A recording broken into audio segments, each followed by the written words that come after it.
Salut à tous, Vision Juste numéro 14, le podcast métaphysico-théologique, et on est parti. Alors tout d'abord, je vous adresse mes remerciements puisque la chaîne a passé ces derniers jours le cap des 1000 abonnés. On est même déjà à plus de 1200 abonnés et évidemment j'en suis très heureux puisqu'en créant la chaîne, je ne savais pas spécialement à quoi m'attendre et que je me donnais en fait jusqu'à la fin de l'année pour avoir 1000 abonnés. Alors bien sûr, je remercie autant les nouveaux venus que ceux qui sont là depuis le mois de mai. J'espère que la chaîne continuera à vous intéresser au fil des prochaines vidéos et je reparlerai de tout ça dans une prochaine vidéo qui sortira bientôt puisque, comme je l'avais dit, je voudrais clarifier un peu le concept de la chaîne, ce que je veux faire, ce que je ne veux pas faire, vous parler aussi de comment je prépare mes vidéos ou bien pourquoi j'envoie balader parfois certaines personnes dans les commentaires, les New Age par exemple. Bref, clarifier un peu tout ça dans une vidéo à part. Et donc en prévision de cette vidéo, je vous propose, si vous le souhaitez, de poser des questions ou bien de donner votre avis sur la chaîne, de sorte que je puisse vous répondre par la même occasion. Donc si vous avez un avis ou une question à me soumettre, vous pouvez l'écrire en commentaire sous cette vidéo-là aujourd'hui, et j'essaierai de vous répondre la prochaine fois. Bon allez, on commence, et aujourd'hui on va causer christianisme et croyance en Dieu. Puisque ces derniers temps, on parlait surtout de bouddhisme et d'hindouisme, et que dans ces doctrines orientales, on ne peut pas dire que la croyance en Dieu soit vraiment mise en valeur. Le bouddhisme, comme on l'avait vu, il ne s'intéresse pas à la question de Dieu. Il n'y a pas de Dieu au sens de Dieu suprême dans le bouddhisme, et le concept même de croyance est globalement rejeté. Pour rappel, dans le bouddhisme, on vous encourage à rejeter vos croyances parce que vous n'êtes pas censé croire, vous êtes censé savoir. On vous invite donc à observer le monde, à inspecter le monde, à examiner la création, votre être, votre corps, votre intellect, jusqu'à ce que vous soyez capable de voir les choses telles qu'elles sont, au-delà des conditionnements de votre mental. Et tout ça, toute cette doctrine, on pourrait dire toute cette discipline intellectuelle d'observation et de questionnement, selon le bouddhisme, elle n'est pas censée se conclure par l'apparition spectaculaire de Dieu dans le ciel ou quoi que ce soit de semblable. Il s'agit plutôt pour le moine bouddhiste d'atteindre l'éveil et d'atteindre donc un état d'esprit dans lequel il verra le monde différemment. Et un éveil surtout grâce auquel il échappera au samsara, c'est-à-dire au cycle des renaissances qui vient de ces illusions.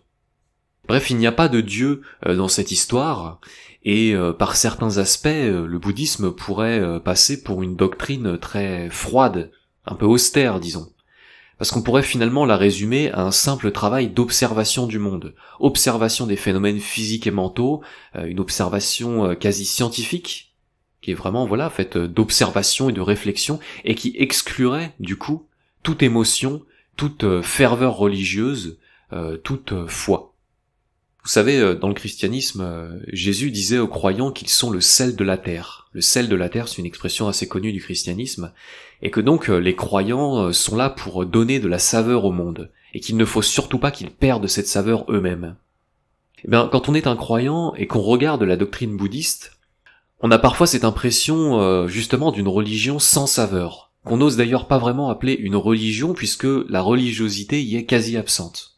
Alors ça, c'est peut-être un regard qui est un petit peu sévère sur le bouddhisme, puisque on ne peut pas non plus vraiment résumer le bouddhisme au simple fait d'observer les choses pour en acquérir une compréhension juste. Il y a quand même dans le bouddhisme tout un folklore, toute une histoire évidemment, il y a des rites, il y a des traditions, qui existent tout de même et qui font que le bouddhisme est quand même un petit peu plus que juste une science froide et austère. Mais enfin, il y a tout de même ce principe central que j'ai mentionné à plusieurs reprises, selon lequel, dans le bouddhisme, on n'est pas censé croire, mais savoir. Ne croyez pas en une chose qu'on vous a dite si vous ne l'avez pas expérimentée par vous-même. Et avec un principe comme celui-là, on comprend que la foi aveugle, la foi folle même, la foi déraisonnée telle qu'on peut la trouver dans le christianisme, ne semble pas avoir sa place dans le bouddhisme. Du côté de l'hindouisme, la question de Dieu et de la croyance est déjà plus ambiguë. Vous avez ce courant de l'hindouisme que j'ai déjà mentionné, le Bhakti Yoga, j'en reparlerai à l'occasion, qui est un sous-courant clairement religieux de l'hindouisme. Puisque dans le Bhakti Yoga, on a un dieu, généralement Shiva ou Vishnu, que ce dieu on le prie, qu'on médite sur lui, qu'on le vénère, etc.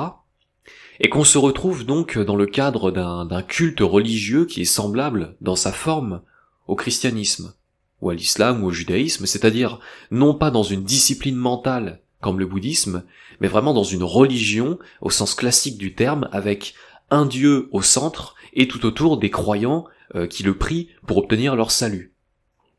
Bon, ça c'est pour le Bhakti Yoga. Mais l'hindouisme, comme on l'a vu, il ne se résume pas que à ça. On a vu encore la dernière fois avec Ramana Maharshi qu'il y a d'autres courants, comme le Jnana Yoga ou bien l'Advaita Vedanta, qui eux, n'ont pas cette représentation classique de Dieu.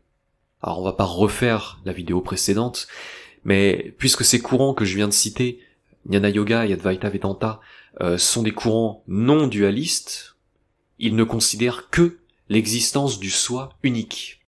Ce qui signifie que le rapport duel, je dis bien duel cette fois-ci, le rapport duel entre un croyant d'un côté et un dieu de l'autre est considéré pour eux comme illusoire.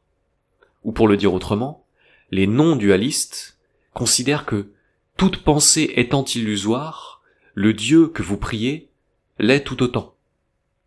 Et ça nous ramène à ce que disait Ramana Maharshi, et dont on parlait la dernière fois, à savoir que, selon lui, prier Dieu, bon, c'est très bien dans le sens que ça vous apprend la concentration, ça vous apprend à mettre votre ego de côté, mais ce Dieu étant illusoire, il faudra un jour apprendre à s'en défaire, à dépasser cette illusion pour réaliser qu'il n'y a en fait que le soi, et que le soi est vierge de toute pensée et donc de toute croyance.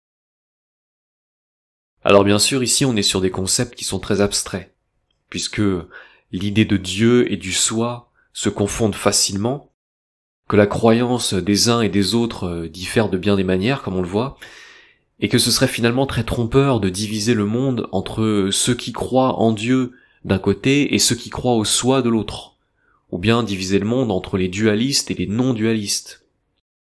Parce qu'en réalité, dans les doctrines orientales, et notamment dans l'hindouisme, la croyance en Dieu, même quand elle est considérée comme une illusion, est quand même vue comme une voie tout à fait valable pour atteindre l'illumination.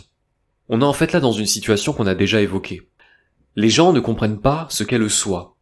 On dit aux gens que le soi, ou disons le principe fondateur de toute chose, bon, bref, le soi, on leur dit que le soi est une chose sans forme, sans matérialité, sans qualité, c'est-à-dire sans caractéristique, et qui n'est ni être, ni non-être. Et forcément, quand vous expliquez ça aux gens, que vous leur dites ensuite que cette chose sans forme, sans matérialité, sans caractéristique, il faut méditer dessus, eh bien ça pose un problème. Et pour une raison très simple, c'est que méditer sur une chose sans forme, c'est compliqué. Oui, parce que c'est presque idiot, mais si je vous demande de méditer sur une pomme, vous allez visualiser une pomme dans votre esprit. Si je vous demande de méditer sur la joie, déjà plus abstrait, mais vous allez penser à des souvenirs joyeux, ou à des sensations joyeuses que vous avez éprouvées. Si je vous demande de méditer sur le feu, vous allez penser à des flammes, ou peut-être à la sensation de chaleur, la sensation de brûlure même. Bref, pour méditer sur une chose, il faut y penser, et la pensée est en fait de sensations, de souvenirs, de perceptions. Alors du coup, question, comment est-ce qu'on fait pour méditer sur une chose qui n'a donc ni forme, ni matérialité, ni qualité, et qui du coup ne peut générer en nous aucune sensation, ni physique, ni mentale. En bref, si je vous dis, représentez-vous le soi dans votre tête, à quoi est-ce que vous pensez? Normalement, vous ne pensez pas à grand-chose. Et si malgré tout vous avez des images ou des idées qui vous apparaissent, demandez-vous si c'est vraiment le soi auquel vous êtes en train de penser, ou bien si vous n'êtes pas plutôt en train de vous fabriquer une représentation arbitraire du soi, qui du coup n'a rien de réel. C'est un petit peu comme une phrase que j'ai entendue sur le néant, je sais plus de qui est cette phrase, mais elle disait penser le néant, c'est déjà le trahir. Puisque forcément, le néant, c'est rien, et donc pour penser au néant, il ne faut penser à rien. Et du coup, il ne faut pas penser. Mais forcément, si on ne pense pas, de fait, on ne pense pas au néant non plus. Bon, bref, c'est un petit peu compliqué comme histoire. Alors tout ça pour dire que méditer sur le soi, ou bien se représenter le soi, ou même méditer d'ailleurs sur d'autres choses qui ne sont pas le soi, comme par exemple sur le jeu dont on parlait la dernière fois, et qui n'est pas tellement plus concret que le soi, eh bien pour le commun des mortels, c'est difficile, pour ne pas dire impossible. Et c'est donc pour ça que dans l'hindouisme, on conseille souvent la croyance en Dieu, et même en un Dieu qui a une représentation. On dit aux gens, c'est bon, vous pouvez croire en Shiva, vous pouvez vous le représenter mentalement avec son corps physique, ses cheveux longs, son trident, sa peau bleue, ses vêtements, il n'y a pas de souci. Parce que de toute manière, si on vous interdisait de lui donner une représentation physique, vous ne pourriez pas méditer sur lui.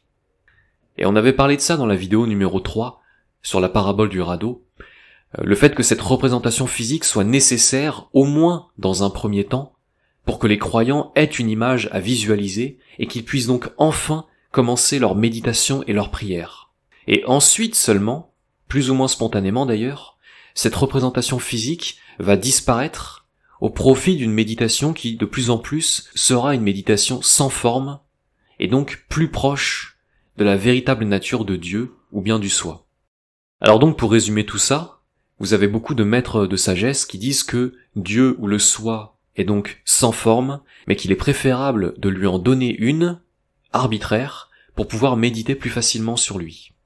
Et de la même manière, ces maîtres de sagesse considèrent que la réalité est non duelle, il n'y a que le soi, mais qu'un rapport duel, un angle de vue duel, c'est-à-dire celui d'un croyant face à son Dieu, même s'il est illusoire, c'est tout de même un bon moyen pour commencer une pratique spirituelle. Et pour illustrer ça, on utilise parfois l'image d'une montagne qu'il faut gravir. Et le sommet de la montagne, c'est le but, c'est l'illumination. Et on vous dit, voilà, maintenant vous avez le choix. Soit vous montez en ligne droite, donc vous escaladez la paroi à main nue, vous sautez par-dessus les failles, vous déblayez les rochers sur votre passage, ou alors vous prenez tranquillement la petite route de montagne qui serpente doucement tout autour de la montagne jusqu'au sommet avec un faible dénivelé. Et donc forcément vous arrivez au sommet sans encombre. Alors la première option, si vous allez en ligne droite, forcément le sommet n'est pas loin. Mais par contre la route est très compliquée. Tandis qu'avec le petit chemin, vous allez marcher beaucoup plus longtemps, mais sur une voie qui est bien plus accessible. Donc vous aurez compris, la route courte mais difficile, c'est celle de la non-dualité, qui va droit au but, mais qui va d'une manière qui est incompréhensible pour la plupart des gens. Et en face, le chemin long mais tranquille, c'est la dualité, c'est-à-dire la croyance en Dieu, qui est très accessible aux gens, mais qui par contre est une voie indirecte vers l'illumination, selon les hindouistes, et qui sera donc une voie plus longue que la précédente, même si les deux rejoignent le même but. Et si vous comprenez cette image de la montagne, vous comprenez du coup qu'il faut choisir sa voie dès le début, qu'on n'est pas censé changer de voie en cours de route, et puis qu'il faut surtout choisir une voie en fonction de ses aptitudes. Parce que la voie directe, elle a beau être plus courte, si elle est trop dure pour vous, vous n'atteindrez jamais le sommet. Et donc, en face, le chemin le plus long sera peut-être pour vous, paradoxalement, le chemin le plus rapide. Et voilà, et donc c'est pour ça que les gens, les adeptes, les chercheurs de vérité vont finalement se diriger soit vers une voie très intellectuelle, comme celle du bouddhisme ou du jnana yoga hindou, soit, à l'inverse, vers une voie très dévotionnelle, comme celle du bhakti yoga, ou bien une croyance déiste abrahamique de chez nous comme le christianisme. Chacun selon ses aptitudes et ses inclinations personnelles.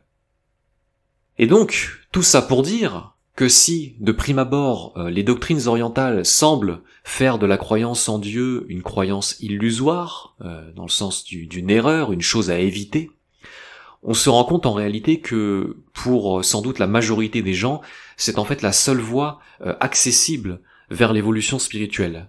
La croyance en Dieu, la croyance en un absolu supérieur, la croyance en une entité qui régit toute la création et pour laquelle on a de la dévotion, de la foi.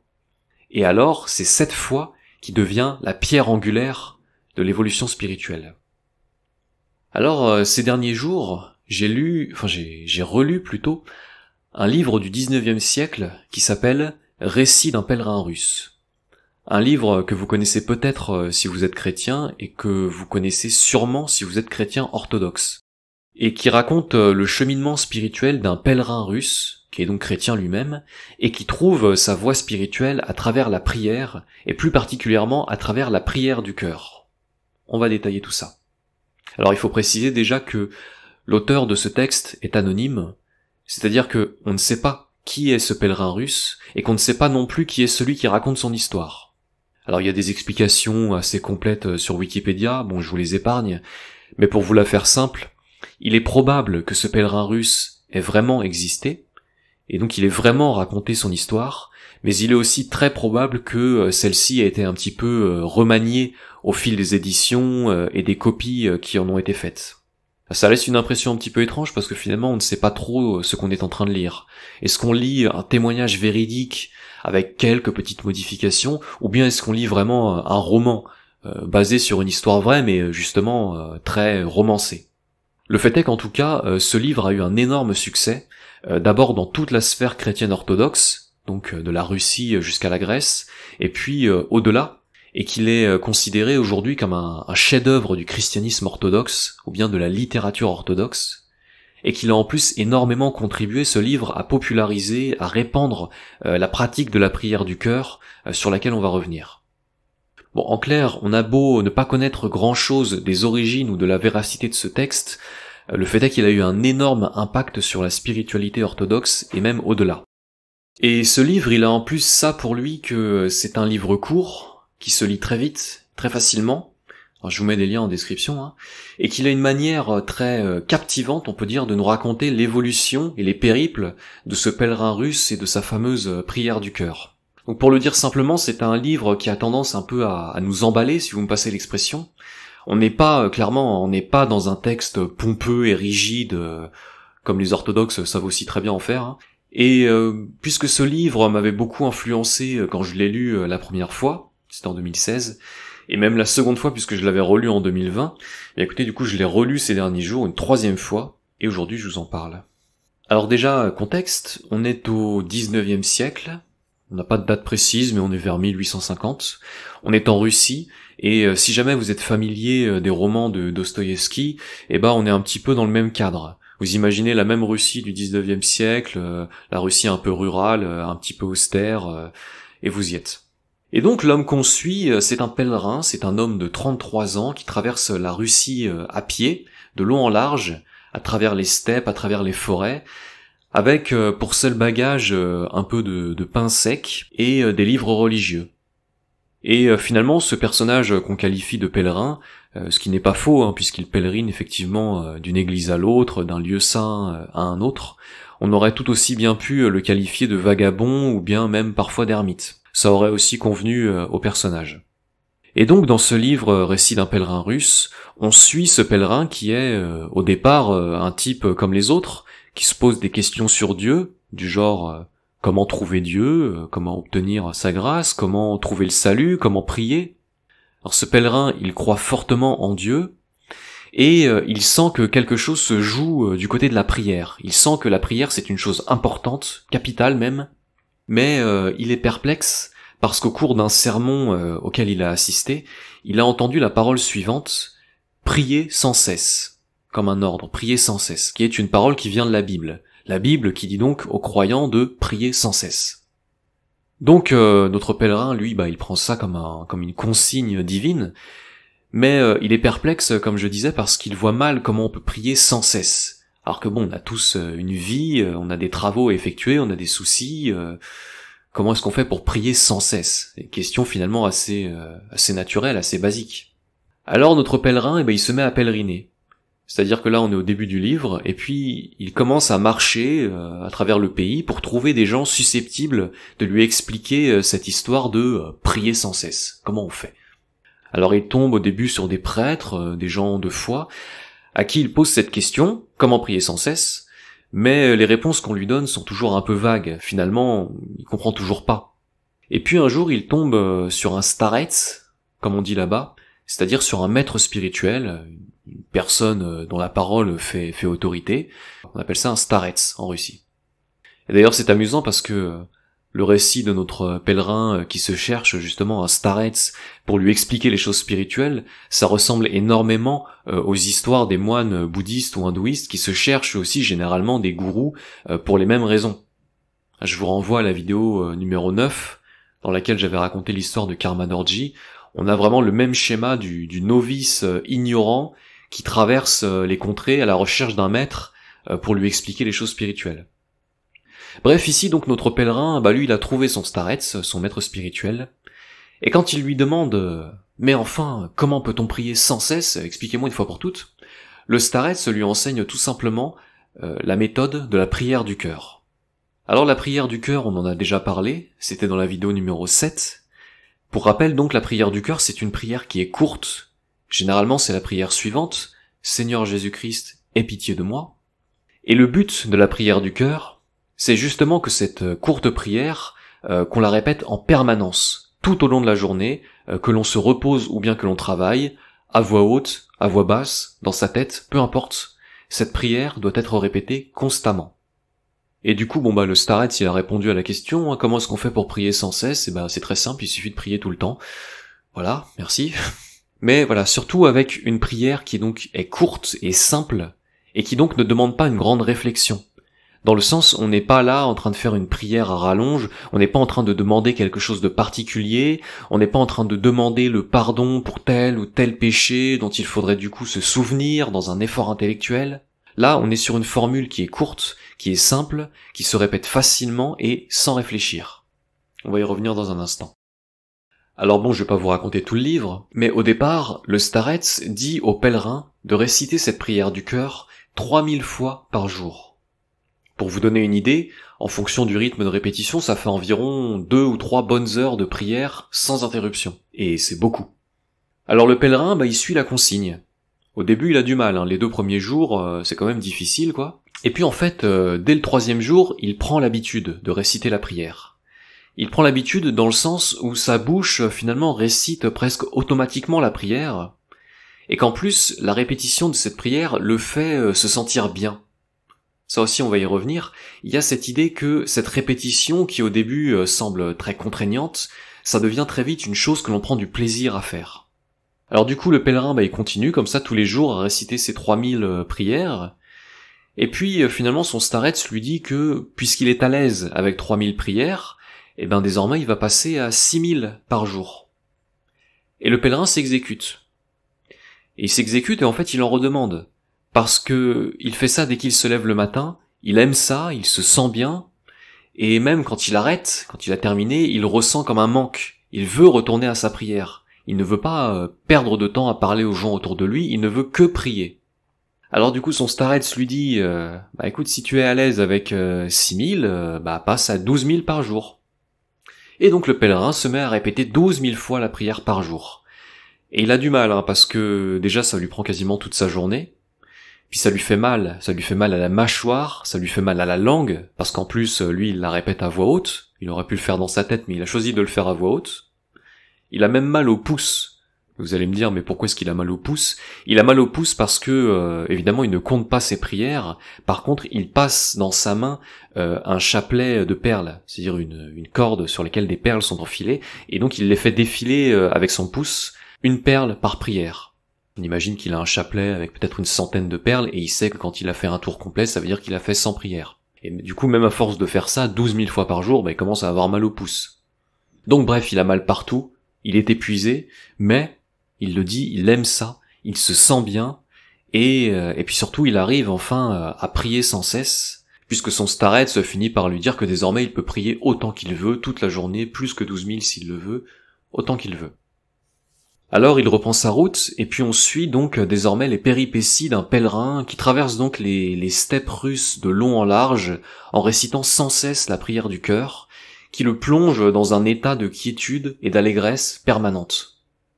C'est-à-dire que cet homme, il marche 50 km par jour, dans des conditions climatiques rudes, on parle de la Russie tout au long de l'année, il dort à la belle étoile souvent, il mange uniquement du pain sec, et pourtant il n'y pense pas. Il est juste heureux, il est dans sa prière, et c'est comme si le reste n'existait pas. Alors cette histoire, comme je disais, c'est un petit peu comme l'histoire de Karma Dorji, dans le sens où, personnellement, ça m'intéresse assez peu de savoir si cette histoire est parfaitement véridique ou pas, puisque c'est l'enseignement qui m'intéresse. On apprend déjà des choses sur la prière du cœur. On apprend qu'elle a été inventée par les pères du désert.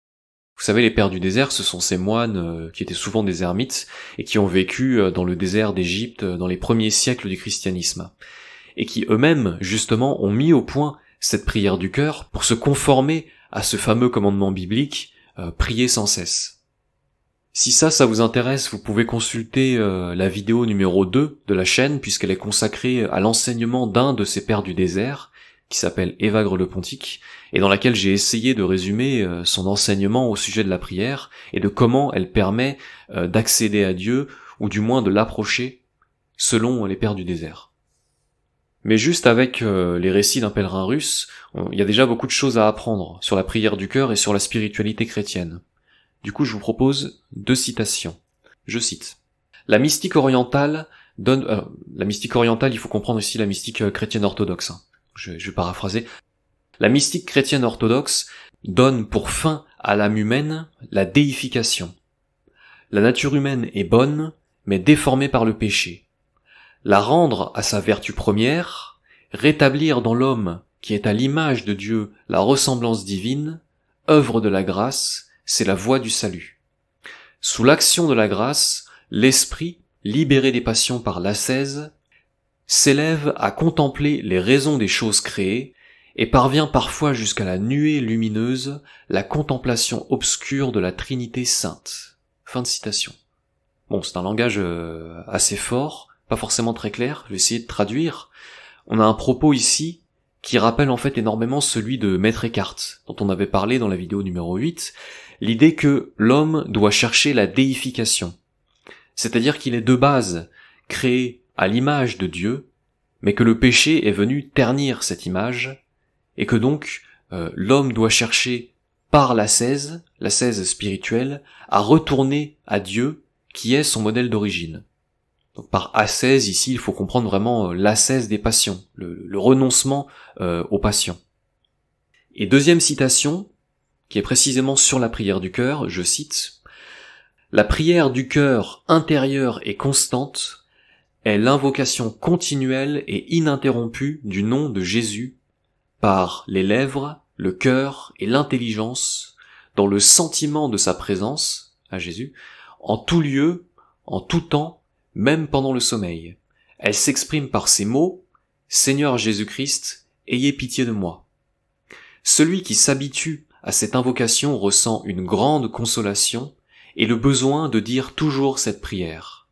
Au bout de quelque temps, il ne peut plus demeurer sans elle, et c'est d'elle-même qu'elle coule en lui. Fin de citation. Alors là, on a une explication qui est bien plus concrète sur cette prière. On apprend une chose capitale, c'est que cette prière, ça ne doit pas être juste une récitation machinale. Parce que quand on commence à la répéter continuellement, assez vite, justement, la bouche se met à réciter, même si pendant ce temps, l'esprit pense à autre chose.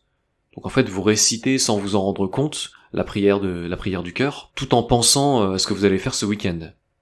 Mais justement, l'exercice, c'est que l'invocation, la prière, soit, je recite, continuelle et constante par les lèvres, le cœur et l'intelligence, dans le sentiment de la présence de Jésus. Donc il faut penser ce qu'on dit, ne pas penser à autre chose, et donc penser à Jésus alors qu'on l'invoque. Les pères du désert, de manière générale, disent qu'il faut vraiment mettre toute sa volonté, toute son âme dans chaque mot de cette prière quand on la récite, et donc qu'elle n'a aucun intérêt si elle est simplement répétée comme ça, machinalement. Et donc, comme c'est dit, la prière doit être permanente, y compris pendant le sommeil. Bon, c'est une précision étonnante, mais il semblerait que lorsque la prière prend autant de place dans l'esprit tout au long de la journée, elle demeure présente à ce même esprit même pendant la nuit. Avec cette idée, comme j'ai cité, que au bout de quelque temps, celui qui prie ne peut plus demeurer sans la prière, et c'est d'elle-même qu'elle coule en lui. La prière se fait d'elle-même. Alors au sujet de la technique de la prière en elle-même, on en avait déjà parlé, Il n'y a pas vraiment de règle fixe, ça a tendance un petit peu à changer en fonction des pères du désert qui en parlent, mais je peux citer quand même la technique qui est donnée dans le livre, et que le Starets lui-même cite depuis un texte d'un père du désert qui s'appelle Saint Siméon le Nouveau Théologien. Et donc la technique est la suivante, je cite, « Demeure assis dans le silence et dans la solitude, incline la tête, ferme les yeux, respire plus doucement, regarde par l'imagination à l'intérieur de ton cœur, rassemble ton intelligence, c'est-à-dire ta pensée, de ta tête dans ton cœur, dis sur la respiration « Seigneur Jésus-Christ, ayez pitié de moi », à voix basse ou simplement en esprit, efforce-toi de chasser toute pensée, sois patient et répète souvent cet exercice. Fin de citation. Et citation donc du Père du désert, Saint Siméon, le nouveau théologien. Bon, et finalement, cette citation c'est un très bon condensé de la prière du cœur. Le silence, la solitude, autant que possible, la prière qui est récitée sur le rythme de la respiration qui est lente, et avec ça, bien sûr, le fait de chasser toutes les autres pensées, puisque là, justement, toute la pensée, toute l'attention doit être concentrée sur Jésus et sur la prière qu'on est en train de réciter.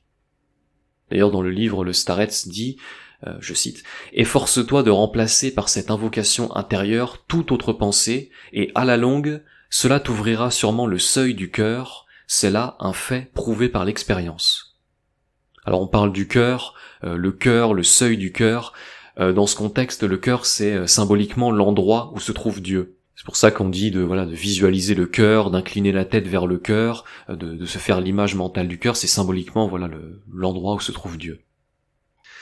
Je ne vais pas m'étendre davantage sur la technique en elle-même, premièrement parce qu'on en a déjà parlé dans la vidéo 7, ça fait aussi pas mal écho à ce qu'on a dit dans la vidéo numéro 2 sur Évagre le Pontique, dans la vidéo numéro 8 sur Maître Eckhart, et parce que surtout, si cette technique vous intéresse, il y a un livre dont à mon avis, dans ce cas, vous ne pouvez pas vous passer, dont j'ai déjà parlé, qui s'appelle « Petite philocalie de la prière du cœur » et qui rassemble tous les enseignements des Pères du désert sur la prière du cœur. Donc je vais pas en dire davantage, parce que finalement je ferai que citer ce livre, ce serait pas très intéressant. En tout cas, je vous mets les références en description, et si vraiment ce sujet de la prière du cœur vous intéresse, alors ce livre-là, Petite philocalie de la prière du cœur, qui doit se trouver pour vraiment quelques euros, je vous le conseille très fortement. Moi, ce qui m'intéresse ici, c'est pas tant l'aspect technique que la manière dont cette prière semble transporter ceux qui la pratiquent, comme s'ils se laissaient finalement guider ou même bercer par cette prière du cœur. Il y a des comparaisons qui sont faites, et moi-même j'en ai faites, entre cette prière du cœur chrétienne et des techniques similaires qu'on trouve dans les autres religions, notamment avec le dhikr dans le soufisme, le japa dans l'hindouisme, ou le nyanfo dans le bouddhisme. Pour tout ça, je vous renvoie une fois de plus à la vidéo 7. Il y a un point qui est intéressant à aborder, c'est que si, dans l'hindouisme par exemple, et Ramana Maharshi en parlait, si le japa est bien une technique, au sens presque mécanique du terme, dans le sens où il faudrait répéter la prière pour détricoter l'ego, pour défaire l'illusion de l'ego, et presque, on pourrait dire, pour déverrouiller l'accès au soi. En somme, le japa déverrouille l'accès au soi comme une clé déverrouille un cadenas. On n'a pas du tout cette vision dans le christianisme. Parce que dans le christianisme, vous n'entendrez personne parler vraiment de technique. Moi je le dis par facilité de langage, mais le terme n'est pas vraiment le bon, puisque dans le christianisme, il y a un point qui est très important à comprendre, c'est qu'on n'obtient pas les choses par nous-mêmes avec nos techniques, on obtient les choses par la grâce, parce qu'elles nous sont données d'en haut. Donc ici, il ne s'agit pas de dire que la prière du cœur est une technique qui servirait à déverrouiller automatiquement l'accès à Dieu. En réalité, le chrétien cherche la grâce de Dieu. Et donc il prie pour demander cette grâce. Il ne l'obtient pas par lui-même, il la demande. Et si à un moment l'accès est déverrouillé, ça ne vient pas de celui qui prie, mais de Dieu qui, suite aux prières, accorde la grâce, décide par lui-même d'accorder la grâce à celui qui prie. Et on retrouve cette idée dans le livre. Cette idée qu'on ne fait finalement que répéter la prière, puis que cette prière semble se répéter toute seule, et qu'elle semble ensuite faire tomber sur celui qui prie d'innombrables grâces. Donc des grâces, des consolations, de la joie, qui semblent bien effectivement tomber du ciel, envoyées par Dieu évidemment. Et ça, notre pèlerin, il le répète tout le long du livre. Bon, je vais essayer de pas trop faire de citations, mais après tout le livre est bien écrit, donc je vais pas me priver. Citation du pèlerin russe. « Parfois je fais plus de 70 kilomètres en un jour, et je ne sens pas que je vais. Je sens seulement que je dis la prière. Quand un froid violent me saisit, je récite la prière avec plus d'attention, et bientôt je suis tout réchauffé. Si la faim devient trop forte, J'invoque plus souvent le nom de Jésus-Christ et je ne me rappelle plus avoir eu faim. Si je me sens malade et que mon dos ou mes jambes me font mal, je me concentre dans la prière et je ne sens plus la douleur. Lorsque quelqu'un m'offense, je ne pense qu'à la bienfaisante prière de Jésus. Aussitôt, colère ou peine disparaissent et j'oublie tout. Mon esprit est devenu tout simple, je n'ai souci de rien, rien ne m'occupe, rien de ce qui est extérieur ne me retient, je voudrais être toujours dans la solitude. Par habitude, je n'ai qu'un seul besoin, réciter sans cesse la prière, et quand je le fais, je deviens tout gai. Fin de citation. Et donc on sent clairement le récit d'un homme qui s'est entièrement abandonné à la prière, abandonné à Dieu, et qui se trouve du coup porté par la grâce, quoi qu'il fasse. Et cette idée de s'abandonner à Dieu, elle est très présente dans le christianisme. On s'abandonne à Dieu, on confie nos charges à Dieu, clairement c'est ce qu'on voit ici. Et sur les effets de cette prière, on a encore une citation, toujours du pèlerin russe, je cite « À partir de ce moment, j'éprouvais de temps à autre diverses sensations nouvelles dans le cœur et dans l'esprit. Parfois, il y avait comme un bouillonnement dans mon cœur et une légèreté, une liberté, une joie si grande que j'en étais transformé et me sentais en extase. Parfois, je sentais un amour ardent pour Jésus-Christ et pour toute la création divine. Parfois, mes larmes coulaient d'elles-mêmes par reconnaissance pour le Seigneur qui avait eu pitié de moi, pécheur endurci. Parfois, mon esprit borné s'illuminait tellement que je comprenais clairement ce que jadis je n'aurais pas même pu concevoir. Parfois, la douce chaleur de mon cœur se répandait dans tout mon être et je sentais avec émotion la présence innombrable du Seigneur. Parfois, je ressentais une joie puissante et profonde à l'invocation du nom de Jésus-Christ, et je comprenais ce que signifiait sa parole, « Le royaume de Dieu est à l'intérieur de vous ». Fin de citation. Alors voilà, que rajouter à tout ça, tout est dit, et vous comprenez peut-être pourquoi ce livre a eu autant d'impact, et pourquoi tant de gens se sont mis à adopter cette prière du cœur. La prière du cœur, c'est vraiment la prière dans ce qu'elle peut avoir de plus simple et de plus direct, puisqu'elle est vraiment ici une communion, on pourrait dire, avec Dieu, avec Jésus-Christ. Bon, je voudrais pas avoir un discours trop prosélyte, vous en pensez évidemment ce que vous voulez, mais disons en tout cas que ce récit fait vraiment l'éloge de cette prière, de sa simplicité et des changements qu'elle apporte à l'âme de celui qui la récite, et que forcément, en lisant ce livre, probablement plus d'ailleurs qu'en lisant les discours parfois un peu secs des pères du désert, énormément de gens dans le christianisme orthodoxe ont voulu suivre cet exemple du pèlerin russe, ont voulu adopter la prière et en ressentir les effets. Et c'est peut-être ici finalement qu'on verra le plus facilement ce distinguo dont on parlait en début de vidéo sur les doctrines orientales qui sont, elles, très portées sur la recherche, l'introspection méthodique, quasi scientifique, et le rejet des croyances. Alors qu'on a là, finalement, avec notre pèlerin russe, tout le contraire, il me semble, avec de la foi à l'état pur, des grâces qui tombent du ciel, et qui ne s'expliquent par rien de rationnel. Là, on a vraiment les croyants qui invoquent Dieu, et du coup, Dieu soulage leur peine. Je ne sais pas, je serais curieux de savoir comment réagirait un bouddhiste à qui on raconterait les récits de notre pèlerin russe. Est-ce qu'il y croirait ou non? Est-ce qu'il y trouverait une explication rationnelle ou non? J'essaye aussi parfois, puisque j'ai lu pas mal de questions-réponses de Ramana Maharshi, j'essaye parfois d'imaginer ce qu'aurait répondu Ramana Maharshi à celui qui lui aurait parlé du pèlerin russe. Il aurait peut-être posé la question qu'il pose habituellement. Qui est celui qui reçoit du coup des grâces divines? Est-ce que c'est le soi ou est-ce que c'est l'ego illusoire? Pour nous expliquer comme ça que finalement les grâces elles-mêmes ne sont qu'un produit du mental, tout comme la représentation que nous nous faisons de Dieu. C'est éventuellement ce qu'il aurait répondu. Faudrait lui poser la question.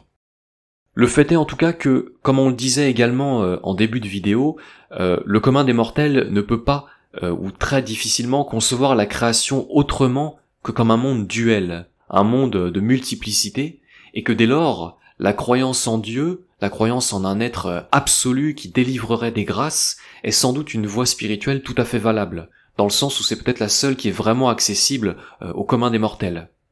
Et là, c'est un avis tout à fait personnel, mais avoir ce pèlerin russe, bon alors admettons qu'il n'ait jamais existé, mais alors dans ce cas-là, avoir à lire les pères du désert, à lire aussi la vie des saints, Alors beaucoup de pères du désert sont des saints, mais il y a d'autres saints évidemment. Moi j'ai une préférence pour Padre Pio, côté catholique, ou Paisios, côté orthodoxe.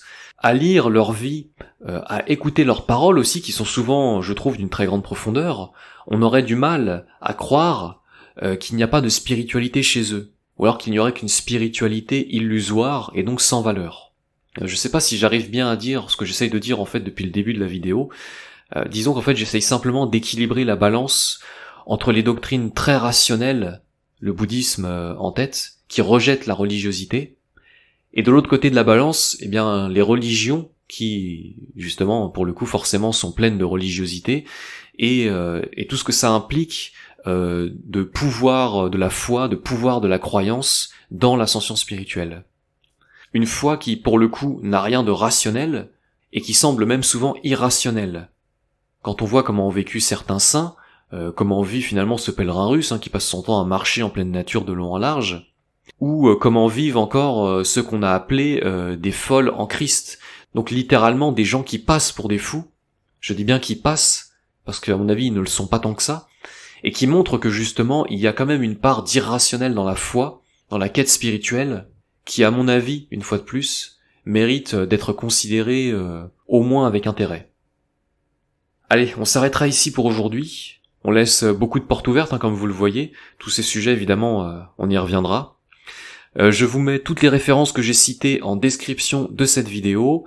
Si cette vidéo vous a plu, n'hésitez pas à vous abonner. Pensez bien à activer la cloche, sinon ça sert à rien malheureusement. Si mon travail vous plaît, vous avez la possibilité de me soutenir sur PayPal ou Tipeee. Merci beaucoup à ceux qui l'ont fait et qui se reconnaîtront. Vous pouvez aussi m'aider tout simplement en partageant la vidéo. Ça aussi c'est très utile, donc une fois de plus, n'hésitez pas. Si vous voulez une version écrite de mes vidéos, vous en trouverez sur visionjuste.com. Tous les liens sont en description. Si vous avez des questions et des commentaires pour la prochaine vidéo, qui sera un petit peu plus libre, où je discuterai un peu, allez-y, posez vos questions. Merci à vous de m'avoir écouté jusqu'ici. Merci encore pour le cap des 1200 abonnés. Bonne journée à vous, cette fois-ci c'est fini. Et à la prochaine.